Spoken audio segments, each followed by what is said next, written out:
Okay friend, welcome and welcome back to another video. In today's video I'm going to be teaching you how I make my perfect milk bread. It's very soft. A couple of days ago I posted a picture, I posted something on my Instagram stories that I literally don't spend a lot of money buying bread from the bakery. Why? Because I'm able to make perfect soft milk bread from my house. And in today's video I'm going to be showing you how you can make yours and also share with you the recipe and step-by-step process. Without further ado, let's get straight into it. Okay, I'm quite excited, but then we start by adding in the flour into a bowl, added in the salt. So that is just, make it a little bit sweet and just amplify the flavor of the sugar. It's set and set aside. Then I added in my warm milk. I just diluted milk powder with warm water, and that mixed my milk. And then I added in the sugar and the yeast. Added in one whole egg, yeah, the egg. So I decided to use a kebab stick to whisk it around. I don't know why, but I just believed I don't want to use the whisk or the spatula. I just wanted it very simple and nice. So I used my kebab stick and mixed that and set aside. I've made my dry ingredients combination before, so it's very easy. I combined the dry with the wet, like just spreading the dry upon the wet and using my normal spatula to just, mix it around and make sure it is evenly combined. Nothing too much. I don't know why, but then I think I made a mess here.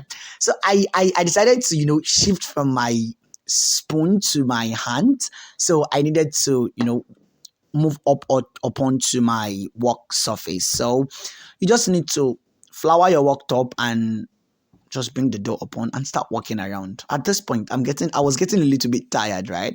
So that is just me. And you add in your butter once you have your dough come around a little bit well. It took me about, I think, 10 minutes or so to work that dough up to this extent. So I decided to first use the kebab stick to first make the butter go in before I now start using my hand. So you just use your hands to then now start incorporating it very much well. So it took me about around, I think, 5 minutes or so. Can you see how soft, nice, silky? I don't know the English to use at this point, right? But then I know this dough was perfect for my bread. So you just oil your plate or your bowl, then you place in, like, you make sure it is evenly rubbed with oil. You can also use butter for this process, anyone that comes your way, right? So you put in your dough and make it rise for about 15 minutes. It's very perfect. Let's see how it goes. If you've made it this far in the video, thank you very much for watching. I'll really appreciate if you can just click the subscribe button and click the notification bell and set it to all in order for you to get notified once I upload a new video every single time. And also do well to like this video, and you can drop a comment below because it literally helps me, keep me motivated to keep creating more lovely content like this particular one. Let's keep going. I believe you subscribed, right? But then let's continue. So this is after 15 minutes, it has risen, and then you just have to use your hands to deflate it and just make it come off the bowl. You pass it back onto your worktop. You don't need flour again. Like, you don't need to flour your worktop. It's not supposed to stick so much again. So I use this, I use it for my cakes normally. So you just use your cake comb to just divide it into 8 different pieces. I divided my own into these pieces just to make it much more easier. You can do more. You can double this recipe, right? So you just cut it into these pieces, and let's see. Now, here comes the bittersweet part, right? You just need to start folding it in. Like, you fold it in like as if you're making this round balls. You can see my dough is not really sticking. So you don't need to work yourself about looking for extra flour or extra flour, whichever you call it, right? So you just do it like that, and then you place it into those bowls. I initially wanted to use this bowl, but then I think I had to change it to my normal baking pan just to show you how perfect it is. So you do that for the whole 8 pieces, and look at my own 1, 2, 3, 4, 5, 6, 7, 8. And you do that and you leave it to rise again, like to double in size, nothing more. I cover it with my cloth, and look at it. When it has risen, like, it doubled in size, right? So now here comes the sweet part. We need to now bake without using our oven.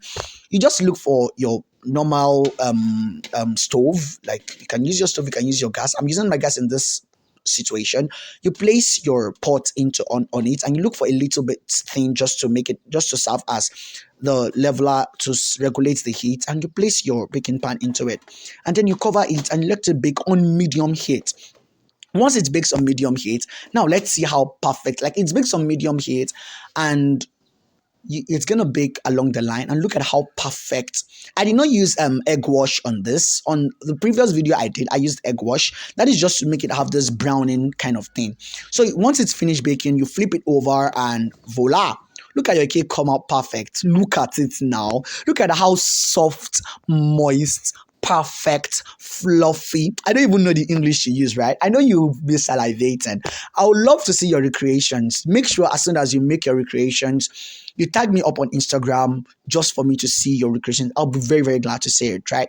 So look at how perfect. Everybody that was at home that day really, really loved it. It was really hot. You can see I was shaking my hands, right?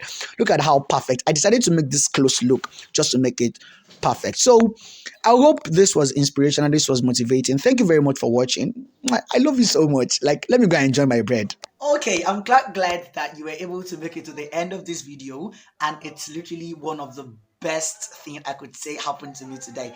Thank you very much for hanging over to watch this video right from the beginning to this particular point. I hope you've subscribed to the channel, and I hope you would kindly give me a like just to keep me motivated. Also, I'll leave a link down in the description below for you to have access to more lovely recipes like this particular one. So I'll see you in my next video. Thank you very much for watching. Follow your joy. You know I love you. Mwah.